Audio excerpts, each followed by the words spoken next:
think the issue for Vance is that he came into this campaign as really just a guy who did a complete flip-flop in terms of his. A couple of years ago, he was just the harshest critic of Trump. Now he, of course, is a lapdog. Welcome to you both. Now, VP debates rarely move the dial, but this is a strange election. It's very close, and the running mates are strong characters in their own right.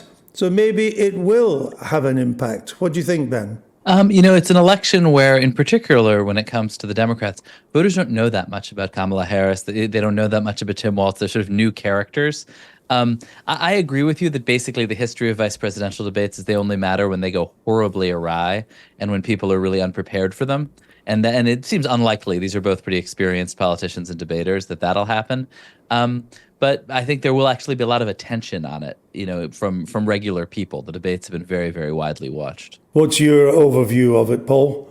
I think that's probably correct. I mean, if anything, we've been reminded this year that these debates are hugely consequential. I mean, we're a visually oriented society. We read less, pay attention to image more. We look at how these candidates look and what they say. We saw Biden, of course, had to drop out after his terrible performance in June. And of course, Trump's performance a month ago with Harris talking about the people eating cats and dogs and that kind of thing.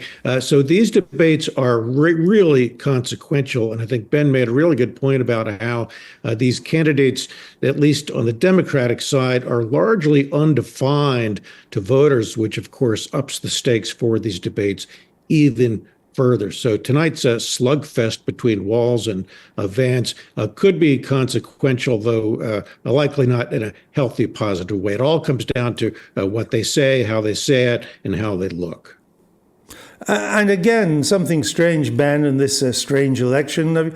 Normally, when we have a VP debate, there's still a couple of presidential debates with the top of the ticket to go. But it's possible, as I understand it, that this could be the last debate of the presidential election of 2024. Yeah, I mean, I think in part because the debates are so consequential, Donald Trump basically decided not to give Kamala Harris another one. She both showed him up in a certain way. The contrast, just in terms of their ages, their coherence, was bad for him. And it was an very high-profile opportunity for her to introduce herself in an unfiltered way. And I think right now what you see, if you turn on, I was watching American football last night, and you are just deluged with television advertising that tells you on one hand that Kamala Harris is for you. On the other hand, in the words of a Trump ad that was basically focused on attacking transgender rights, that Kamala Harris is for they, them, and Trump is for you. And I think a lot of what Vance will try to do is to associate Walz and Harris with the most unpopular left-wing moments of 2019, 2020, and the kind of progressive social movements with the really with the civil unrest in Minneapolis when he was governor. And because I think that's that right now, at least, is the Trump-Vance strategy, which is just to basically disqualify them as dangerously left-wing, as associated with the most unpopular left-wing ideas. Is there any chance, Paul, that Vance will do what Trump noticeably failed to do in his debate with Harris, which is stick it to the Harris-Walz ticket on the issues? Well, I think the issue for Vance is that he came into this campaign as really just a guy who did a complete flip-flop in terms of his. A couple of years ago, he was just the harshest critic of Trump. Now he, of course, is a lapdog. And what we're going to see, I think the social issues is what will drive Vance's performance tonight. I mean, it's all about immigration, the ads that I think everybody has seen on the transgender operations for prisoners, this kind of thing. They're really using these wedge issues to drive people apart. That is the entire focus of the Trump campaign. So I think that's what we're going to see from Vance tonight, more of these wedge issues. He's going to try and leverage that as much as he can. I think that the Trump ads in general, that we're seeing. They're painting Harris and by extension her running mate as these far out lefty loonies who don't get how people really live. That seems rich to me, given Donald Trump's own background. But nevertheless, I think that's what they're trying to do. I guess, Ben, Vance will have to try and cut through Walz's folksy Midwest demeanor, and Walz will have to try and stand up his claim that Vance is weird. I think that you basically described what I anticipate from this debate, which is Vance trying in a very sort of focused way to attack Walz on very specific policies, and Walz saying, you know, buddy, I don't know what you're talking about, but did everybody hear that insane thing he said last week? Because Vance, and to some degree Trump's vulnerability here, I mean, Walz and Harris are very vulnerable. Both of them took very progressive, very left-wing stands, particularly in 2019, 2020. That's real. That's not made up. But J.D. Vance has also reversed himself on basically everything he ever stood for, and has a record of saying really kind of trolly, deliberately provocative stuff that Walz, I assume, will just sort of pull out of his back pocket when things start going awry. Paul, something puzzles me. I mean, it seems to me, I think you just said it, that the Trump campaign is kind of stuck in a rut and has been for some time now.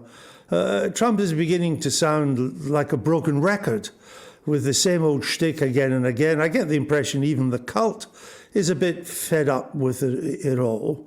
And if what I'm saying is largely true, why is Harris not pulling away much more? Well, I think that's such an interesting point. I mean, Harris, for her part, still has not really, to use perhaps a rather trite expression, she's not really closed the sale with a lot of voters who still are not quite sure who she is. She's got 5 weeks to convince them. But in terms of Trump, he has not been able to expand his base. One reason why is he keeps reverting to what he's comfortable with, these personal attacks. Harris is mentally disabled, this kind of thing. His advisors have been telling him for months and months, please stick to the issues. Talk about inflation and immigration. He simply can't do it. He wavers and goes off script and just rants about these things. The personal attacks, I think it wears thin with a lot of people. You read these stories about folks sometimes drifting away from his rallies a bit early. Even in the background while he's speaking, you see people yawning, this kind of thing.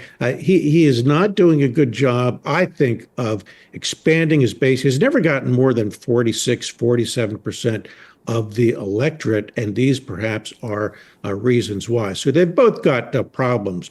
Trump is not able to broaden his base. Harris still has the issue of trying to define herself in a way that will close the deal with voters who at this point are still sitting on the fence. Ben, you've covered American media for a long while.